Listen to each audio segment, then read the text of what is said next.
Today we're looking at President George Washington. Hello, welcome to the Daily Bellringer. Please don't forget to subscribe and take a look at the questions down in the description. George Washington was the first president of the United States from 1789 to 1797 and was not a member of a political party and in fact warned against the formation of political parties in America. However, based on his ideas and policies, he would be closely associated with the Federalist Party.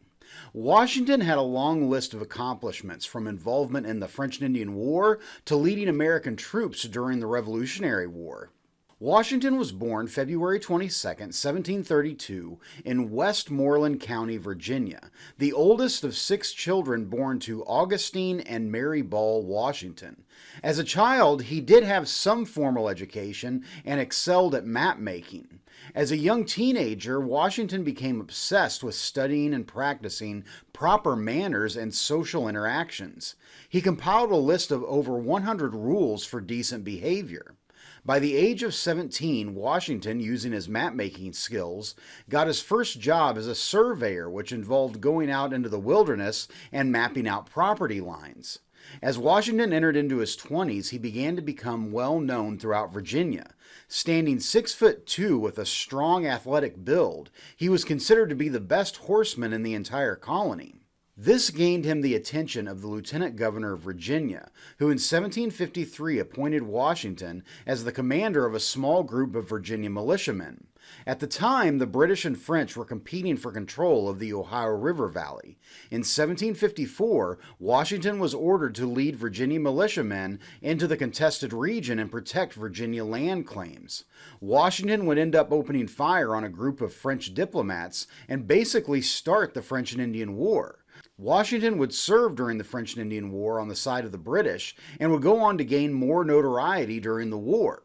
On January 6, 1759, Washington married Martha Custis, who was a wealthy widow, and Washington gained thousands of acres of land and over 80 enslaved people.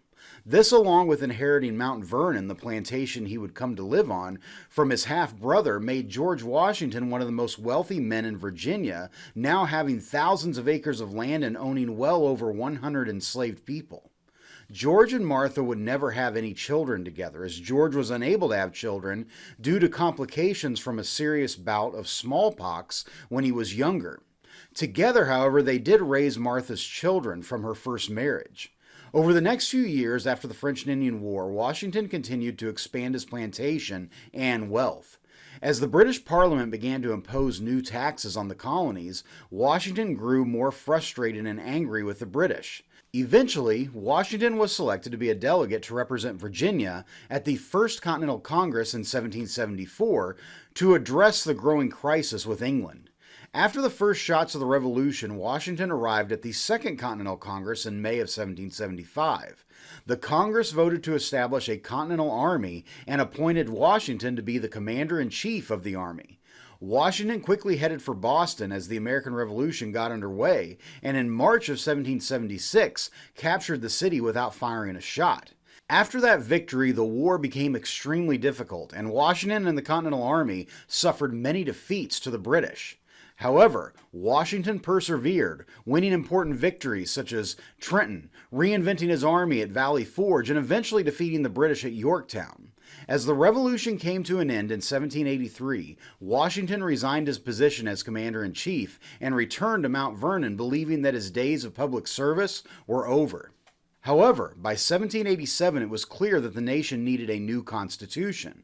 Washington headed to Philadelphia and took up the position of President of the Constitutional Convention to write the new constitution for the nation. As part of the new U.S. Constitution, the position of President of the United States was created. When the U.S. government went into effect under the Constitution in March of 1789, there was one clear choice for who should be the first president. Washington was unanimously elected to take the office. On April 30th, 1789, George Washington was inaugurated as the first president of the United States. A major part of his administration was setting precedents for other presidents. A precedent is something done that is seen as an example or guide for others to follow. One such precedent was Washington only serving 2 four-year terms in office, believing that no one should hold power for too long, not wanting the president's office to become like a king or monarch. Washington would establish a group of advisors known as his cabinet. He traveled to all the states in the Union, making sure the people knew he was there to serve their interest. As far as foreign policy, during his presidency, he very much wanted to keep the U.S. out of any foreign affairs, and within the U.S. or his domestic policy, Washington grappled with issues of making treaties with Native Americans, dealt with early expansion to the West, and argued against growing partisanship, or in other words, political parties growing. One of the biggest crises he dealt with was a tax rebellion that broke out in western Pennsylvania, known as the Whiskey Rebellion. Washington left office in 1797, with John Adams, Washington's vice president, being elected as the second president of the United States. He retired to Mount Vernon, where on December 14, 1799, George Washington died at the age of 67 of a severe throat infection. So with that, hopefully you learned something, and thanks for watching.